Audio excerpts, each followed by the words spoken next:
إن الحمد لله نحمده تعالى ونستعينه ونستغفره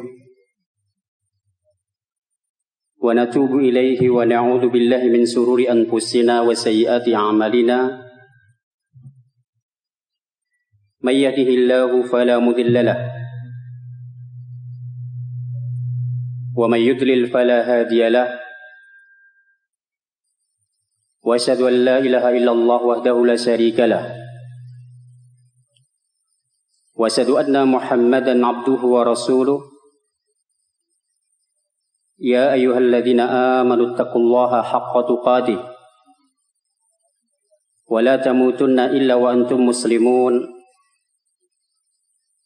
يا أيها الناس اتقوا ربكم الذي خلقكم من نفس واحدة وخلق منها زوجها وبث منهما رجالا كثيرا ونساء واتقوا الله الذي تساءلون به والأرحام إن الله كان عليكم رقيبا يا أيها الذين آمنوا اتقوا الله وقولوا قولا سديدا يصلح لكم أعمالكم ويغفر لكم ذنوبكم ومن يطع الله ورسوله فقد فاز فوزا عظيما أما بعد فإن أصدق الحديث كتاب الله وخير الهدى هدى محمد صلى الله عليه وعلى آله وسلم وشر الأمور محدثاتها فإن كل محدثة بدعة وكل بدعة ضلالة وكل ضلالة في النار.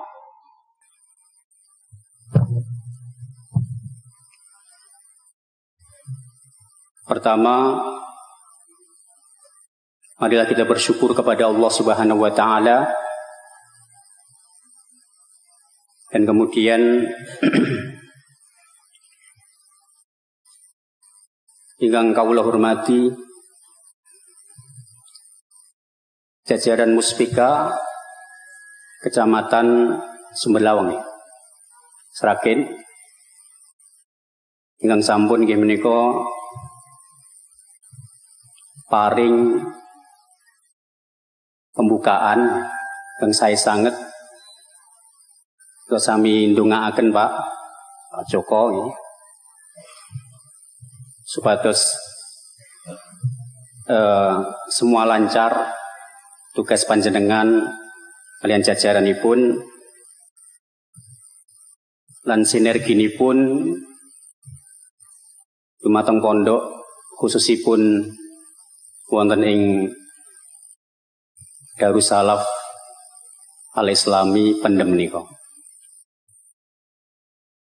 Ingkang nomor kali nggih menika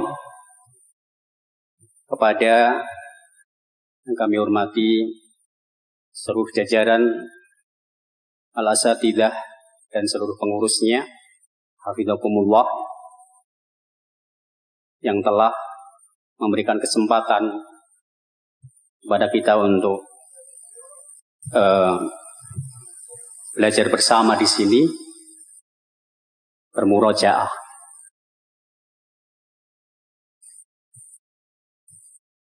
Ikhwati fillah, azani wa zakumullah wa rahimani wa rahimakumullah. Nikmatul ukhuwah atau nikmat ukhuwah adalah nikmat yang agung yang membuat kehidupan seorang muslim atau kita semuanya biidznillah menjadi sebuah kehidupan yang indah. Ikhwati fillah azani wa azakumullah, sebagaimana ayat Allah Subhanahu wa taala yang menunjukkan bahwasannya nikmatul ukhuwah atau nikmat persatuan, persaudaraan itu adalah nikmat yang sangat besar sekali. Tersebut dalam Quran surah Al-Anfal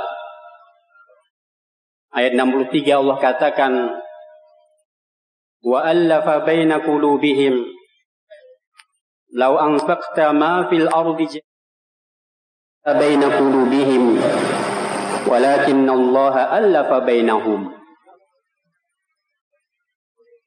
Dan dialah Allah yang mempersatukan hati mereka. Sekiranya engkau membelanjakan seluruh harta yang ada di muka bumi ini, niscaya engkau tidak akan dapat mempersatukan hati mereka. Baik. Akan tetapi Allah Subhanahu wa taala yang mempersatukan mereka. Dari sini menunjukkan bahwasannya ukhuwah tidak sebatas urusan-urusan yang terkait dengan keuntungan-keuntungan dunia. Ketika ada relasi bisnis, ketika ada kepentingan-kepentingan yang menguntungkan daripada perkara dunia. Namun lebih besar daripada itu adalah merupakan rahmat dan nikmat yang Allah Subhanahu wa taala karuniakan kepada kita. Hadirin rahimani wa rahimakumullah yang semoga dimuliakan oleh Allah Subhanahu wa taala. Selain daripada itu, dalam ayat yang lainnya yang menunjukkan bahwasannya nikmatul ukhuwah, persaudaraan di atas iman, di atas tauhid, di atas akidah yang sahihah, yang benar, adalah merupakan kenikmatan yang besar yang wajib bagi kita untuk mensyukurinya. Allah juga mengatakan dalam ayat yang lainnya, "Wadhkuru ni'matallahi 'alaikum idh kuntum a'da'an fa'alafa baina qulubikum fa asbahtum bi ni'matihi ikhwana." Ingatlah, kata Allah,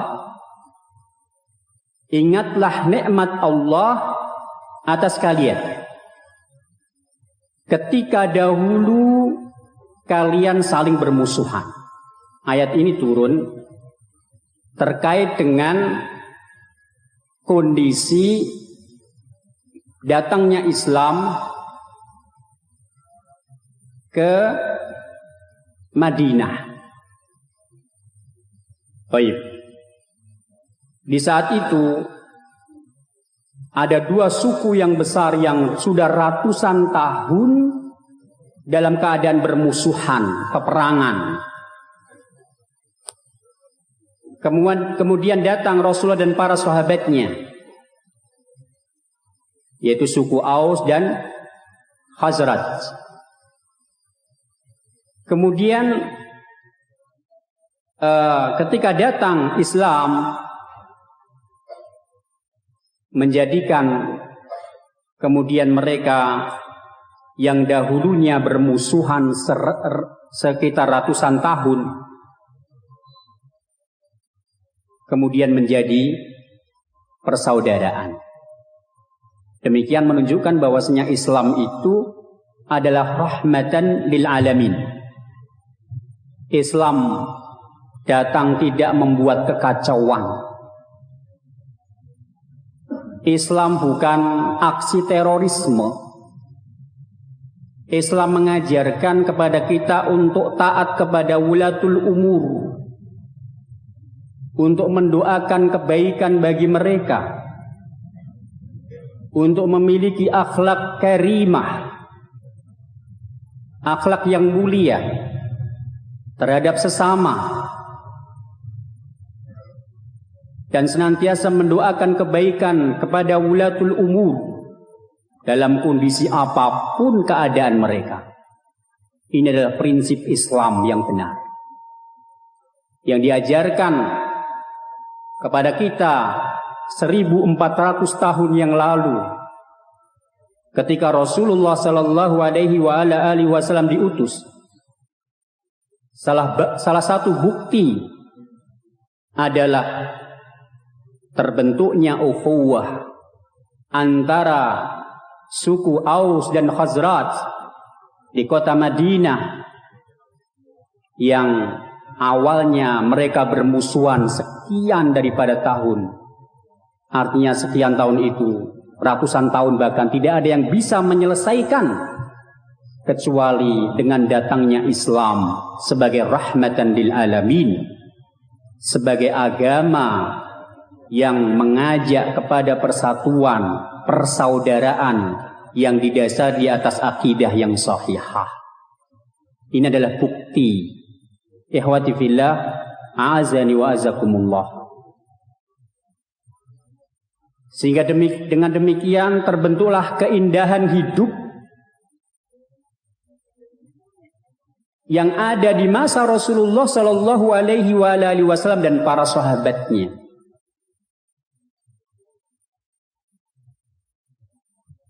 Sebagaimana ayat tadi,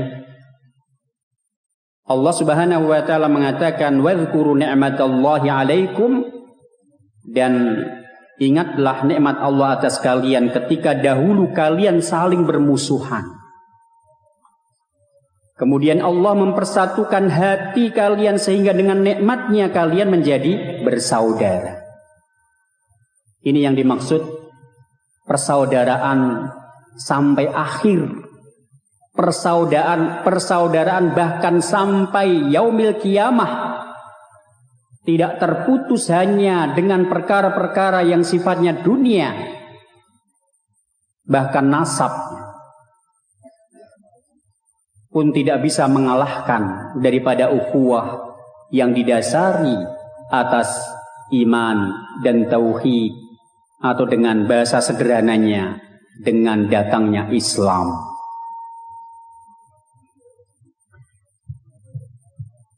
Ikhwati fillah, azani wa azakumullah wa rahimani wa rahimakumullah. Imam Al-Qurtubi di dalam tafsirnya beliau mengatakan terkait dengan ayat tersebut, wa laisa ba'da ni'matil islami ni'matun a'zamu min ni'matil ulfah wa istima'il qulub. Tidak ada nikmat setelah nikmat Islam yang lebih agung daripada nikmat persatuan dan ijtima'il qulub, bersatunya hati-hati karena tauhidullah. Ini yang seharusnya kita pelihara, yaitu dengan terus mempelajari agama Allah Subhanahu wa taala, dengan terus belajar agama ini yang benar. Itu akan kita dapatkan ya, hal-hal tersebut. Karena iman tidak mungkin tumbuh kecuali dengan ilmu. Kalau bahasa sederhananya kita apa? Mau iman kepada apa kalau tidak tahu sesuatu? Kita mengetahui perkara gaib karena ilmu, maksudnya apa yang dikhabarkan. Bukan artinya kita tahu tentang gaib ya. Karena tidak ada yang mengetahui tentang perkara yang gaib kecuali Allah Subhanahu wa taala. Mafatihul ghaib la ya'lamuhunna illallah. Namun maksudnya berita-berita tentang perkara gaib yang wajib kita imani semua atas dasar ilmu. Sehingga yang harus kita pelihara pada setiap aktivitas kehidupan kita adalah terus untuk mencari ilmu. Ini jangan sampai putus, jangan sampai pensiun menjadi ikhwah ngaji. Jangan sampai berhenti dari mencari ilmu. Kita akan beriman dengan apa? Apa yang harus kita imani? Kalau kita tidak tahu sesuatu yang harus kita imani tentang Allah Subhanahu wa taala, jangan-jangan nanti ikut memanggil Allah dengan Tuhan Bapa. misalnya. Ini akidah yang tidak benar. Atau dengan sebutan-sebutan yang lainnya,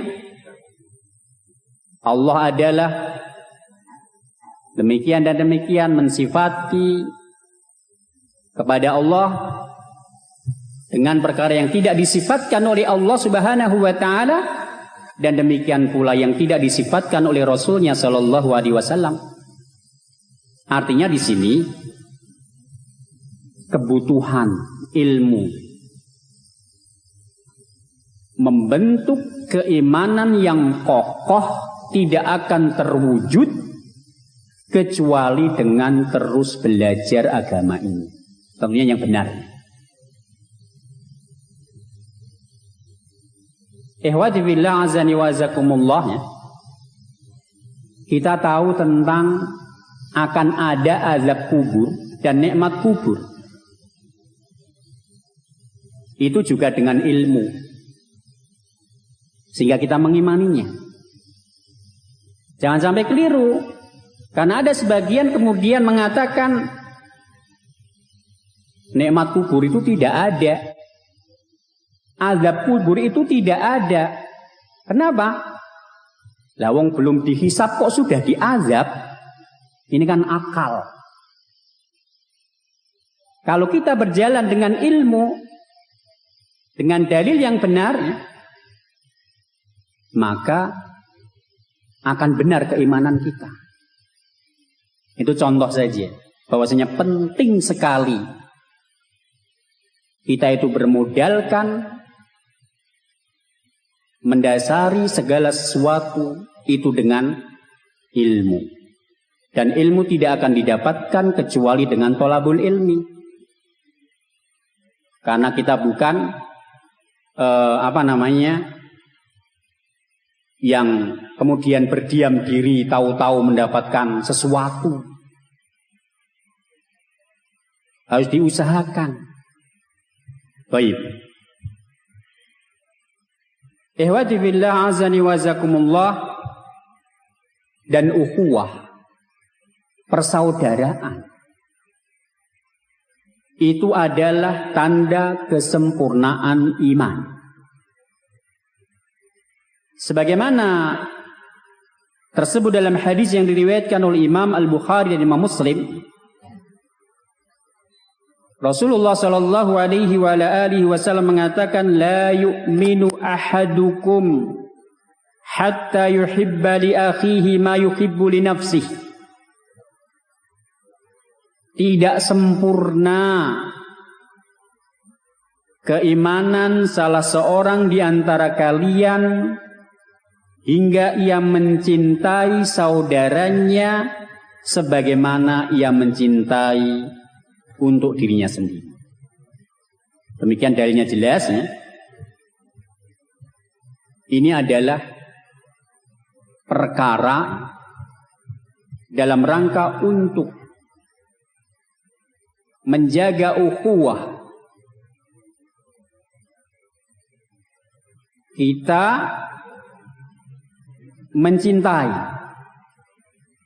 kebaikan itu ada pada saudara kita sebagaimana kita cinta kebaikan itu ada pada diri kita.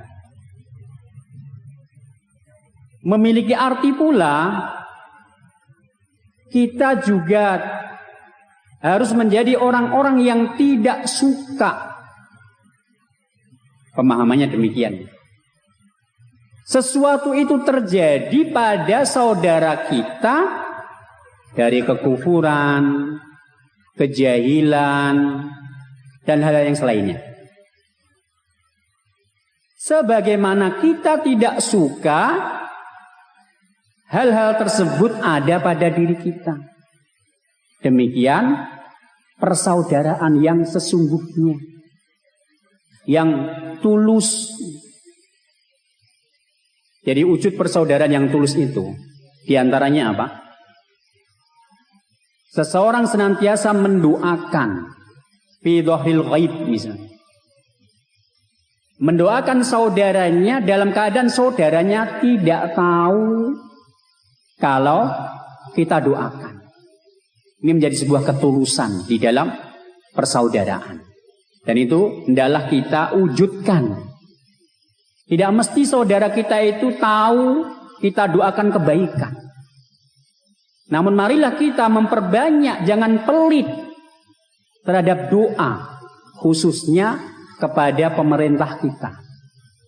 Sampai-sampai para ulama ada yang menyatakan, kalau aku tahu ada satu doa yang mustajab, yang dikabulkan, maka akan aku berikan kepada para wulatul umur, para pemerintah kita.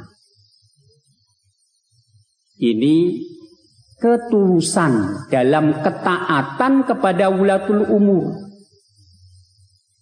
Tidak mesti taat itu harus mendapatkan sesuatu terlebih dahulu. Misalnya harus mendapatkan bantuan. Kalau tidak mendapatkan bantuan, membicarakan kejelekannya. Ini bukan prinsip Ahlus Sunnah. Bahkan prinsip Ahlus Sunnah mengatakan apa? Dalam rangka menjaga sinergitas kepada pemerintah, sekalipun kaum muslimin atau kita misalnya dizalimi pun, kita wajib taat kepada mereka. Apalagi pemerintah kita sangat mendukung kita. Harus kita tumbuhkan akhlakul karimah, menerapkan manhaj yang benar dengan setulusnya, bukan di permukaan saja. Bukan karena kita di depan pemerintah kita bicara seperti ini, namun ini adalah prinsip yang benar yang dimiliki oleh Ahlus Sunnah wal Jamaah. Jadi tidak mesti harus mendapatkan bantuan terlebih dahulu. Kemudian kalau tidak mendapatkan bantuan, membicarakan kejelekannya. Ini bukan prinsip Muslim yang benar. Bahkan kita senantiasa mendoakan, dan ini kita wujudkan. Betul-betul kita hendaklah mendoakan di setiap keheningan malam, setiap kesempatan-kesempatan kita dalam sujud kita, sebagaimana yang dikatakan oleh para ulama tadi. Sampai-sampai mengisyaratkan demikian. Saking dalam rangka untuk mewujudkan, merealisasikan prinsip yang benar. Seandainya aku tahu aku memiliki satu doa yang dikabulkan, maka sungguh aku akan berikan kepada kebaikan itu, doa kebaikan itu kepada pemerintah kita. Apalagi di zaman ini, di masa ini, begitu besar apresiasi pemerintah kita, terkhusus pada pondok-pondok pesantren, dengan program-programnya yang Masya Allah, yang wajib kita mendukungnya. Ikhwati fillah azani wa azakumullah, karena termasuk prinsip ukhuwah adalah yaitu ketaatan kepada wulatul umur. Ketaatan kepada wulatul umur, selain daripada itu adalah menegakkan al-amru bil ma'ruf wa nahyu anil munkar. Jadi taat kepada wulatul umur, baran kana au fajiran. Apakah pemerintah kita itu tidak berlaku baik kepada kita ataupun berlaku baik?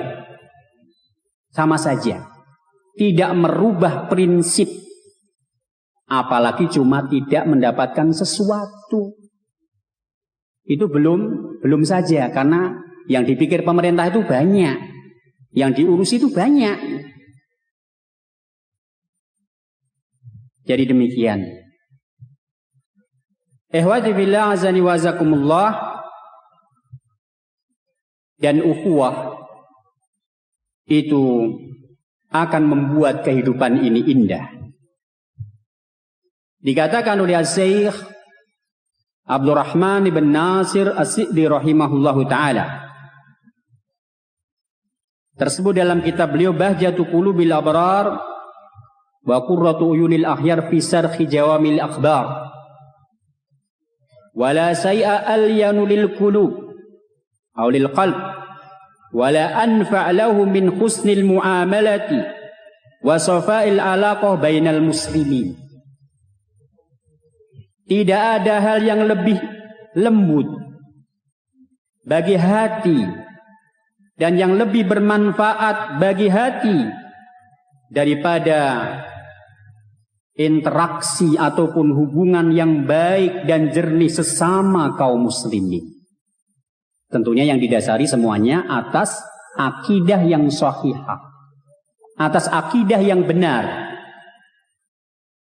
Itu yang mendasari segala aktivitas termasuk daripada ukhuwah ataupun jalinan persaudaraan. Sampai-sampai tadi dikatakan di atasnya, tidak ada yang bisa mengalahkan ukhuwah yang didasari atas iman. Karena agama ini. Karena ini akan berlanjut sampai yaumil kiamah. Kalau nasab itu bisa jadi putus ketika di dunia. Kalau satunya memilih jalan yang lain, satunya beriman, maka persaudaraannya hanya di dunia saja. Batasannya sampai menghadap kepada Allah. Masuk kubur sudah sendiri-sendiri dan nasibnya pun sendiri-sendiri. Satunya mendapatkan nikmat dan satunya waliyadzubillah mendapatkan azab. Terputus di situ. Lebih-lebih nanti pada yaumil kiamah. Baik. Namun kalau ukhuwah atas dasar keimanan, atas dasar akidah, atas dasar tauhid, maka ini adalah persaudaraan yang tanpa akhir. Karena ketika seseorang masuk ke dalam jannah Allah, surga Allah, dia akan kekal selama-lamanya. Baik, demikianlah keindahan atas dasar ukhuwah dalam kehidupan ini. Ikhwati fillah azani wa zakumullah, dengan ukhuwah juga pada praktek kehidupan sehingga menjadi sesuatu yang indah, maka akan menghadirkan yang namanya kekuatan. Itu dengan sebab ukhuwah. Rasul kita Muhammad sallallahu alaihi wa alihi wasallam menyatakan dalam sebuah hadis, al-mu'minu lil mu'mini kal bunyan yasuddu ba'duhu ba'dha.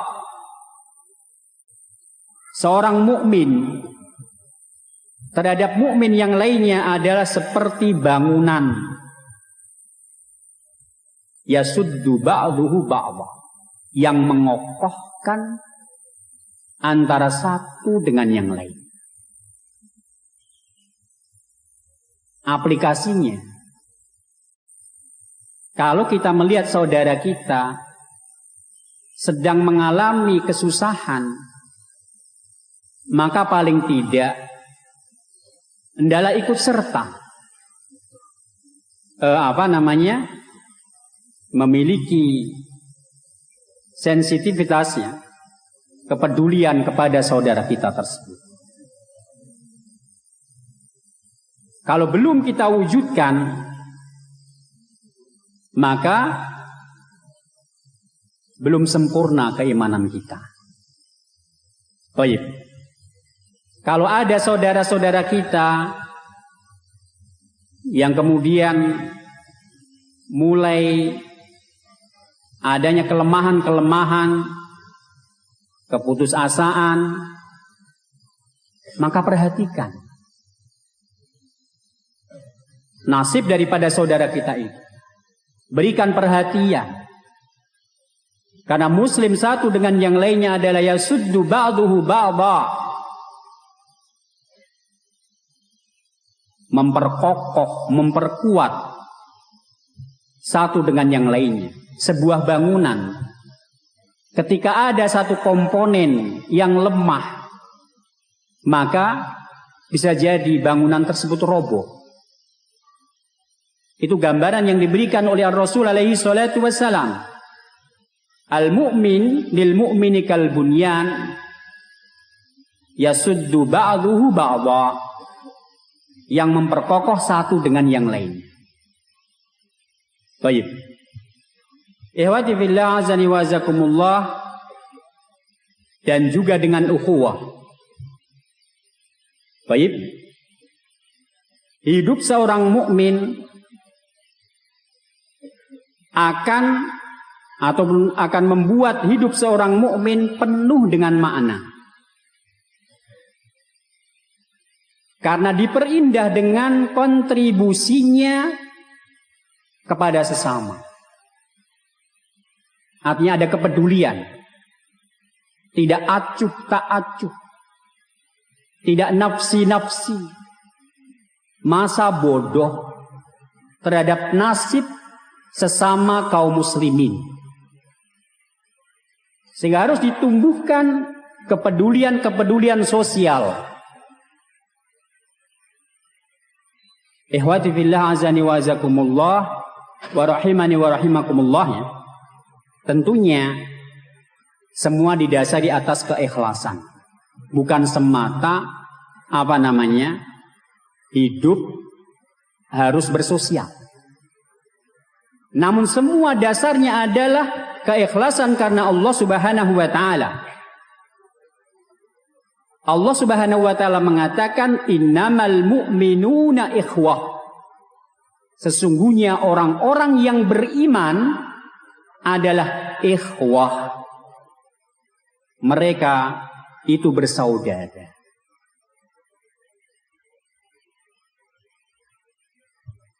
Jadi dasarnya adalah iman. Bukan sebagaimana kita katakan tadi, hanya batasan-batasan interaksi-interaksi sosial, kepentingan-kepentingan dunia semata. Karena apa? Karena kalau persaudaraan kita itu hanya sebatas itu, ketika sesuatu yang kita jadikan dasar, persaudaraan itu tidak ada menjadi rusak hubungan persaudaraan tersebut. Biasanya misalnya erat hubungannya permasalahan bisnis. Semata itu saja. Kalau kemudian ada suatu permasalahan, maka apa? Sangat cepat untuk kemudian tidak terjalin ukhuwah tersebut. Yang hanya sebatas karena perkara bisnis tadi, dasarnya. Sehingga dari sini kadang-kadang kita merasa sangat menyayangkan. Kalau ada sesama kaum muslimin ataupun sesama ikhwah, bahasa kita, hanya karena relasi yang terkait dengan hubungan-hubungan bisnis, hubungan-hubungan perkara dunia menjadikan retak ukhuwah yang sesungguhnya. Ini sangat disayangkan. Berapa nilai bisnis yang dikerjakan itu? Berapa kerugiannya? Sampai mengalahkan ukhuwah yang didasari atas iman. Sehingga saling tidak menyapa lebih dari 3 hari. Atau bahkan saling mendiamkan. Waliyadzubillah. Berapa nilai yang dirugikan? Sedangkan Allah Subhanahu wa taala tadi sampai mengatakan apa? Dalam ayatnya, kalau seandainya ditukar dengan seluruh apa saja yang ada di muka bumi ini untuk membayar semuanya itu, maka akan tidak bisa terbentuk ukhuwah tersebut. Sehingga menunjukkan tentang bahwasanya wajib kita menjaga persaudaraan yang dibangun di atas iman, yang dibangun di atas tauhidullah, yang dibangun di atas iman dan tauhid. Rasul kita juga mengatakan, la tahasadu wa la tadabaru wa kunu ibadallahi ikhwana. Janganlah kalian saling dengki. Janganlah kalian saling membelakangi. Dan jadilah kalian hamba-hamba Allah yang bersaudara. Sebagaimana diriwayatkan oleh Imam Muslim. Hadis ini. Di sini juga potongan daripada hadis ini adalah sebagai apa? Perkara untuk menjaga ukhuwah sehingga kehidupan kita itu menjadi indah dalam interaksi, dalam muamalah, di dalam apa? Kita berkehidupan sosial. Baik. Hilangkan saling dengki walaupun dengki itu ada. Namun bagaimana upaya kita untuk kemudian menghilangkannya? Karena itu adalah ujian.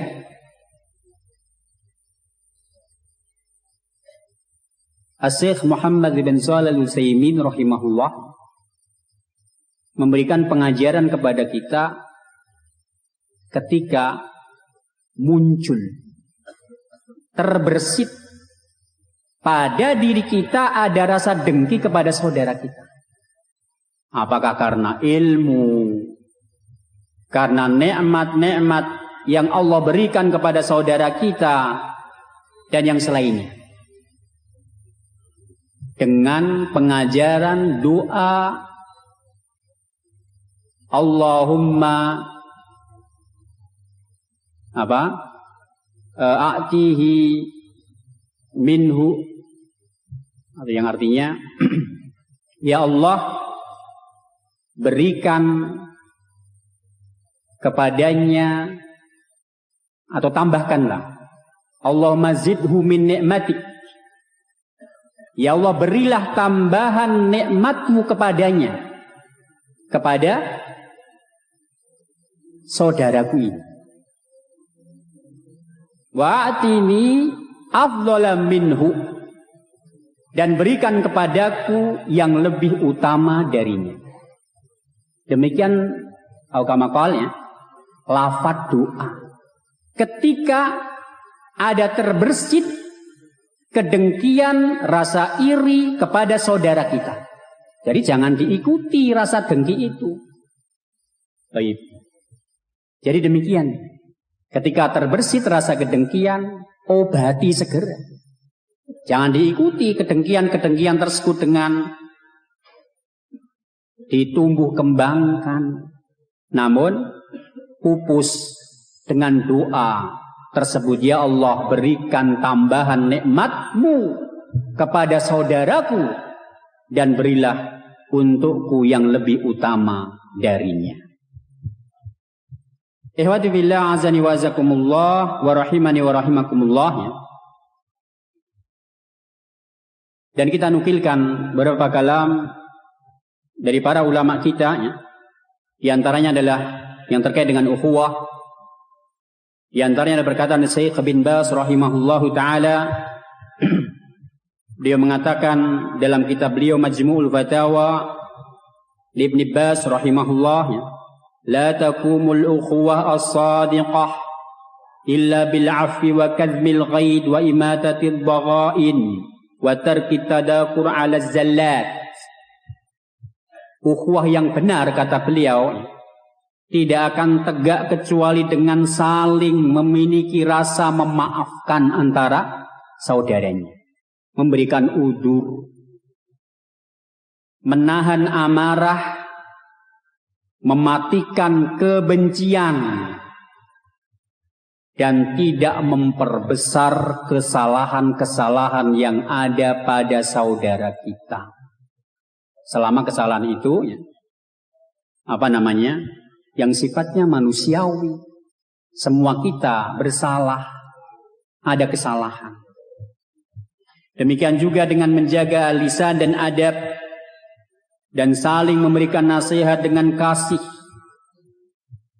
Ikhwati fillah azani wa azakumullah wa rahimani wa rahimakumullah, sehingga dengan demikian akan terbentuk kehidupan yang indah di bawah naungan al-ukhuwah. Ikhwati fillah azani wa azakumullah, mungkin ini sedikit yang bisa saya sampaikan pada materi yang pertama ini, dan nanti akan dilanjutkan oleh Ustadz Abu Yahya Muslim hafizahullah ta'ala pada sesi yang kedua. Kurang lebihnya saya mohon maaf yang sebesar-besarnya. Wa akhiru da'wana alhamdulillahi rabbil alamin. Subhanaka Allahumma wa bihamdik asyhadu an la ilaha illa astaghfiruka wa atubu ilaik. Wassalamualaikum warahmatullahi wabarakatuh.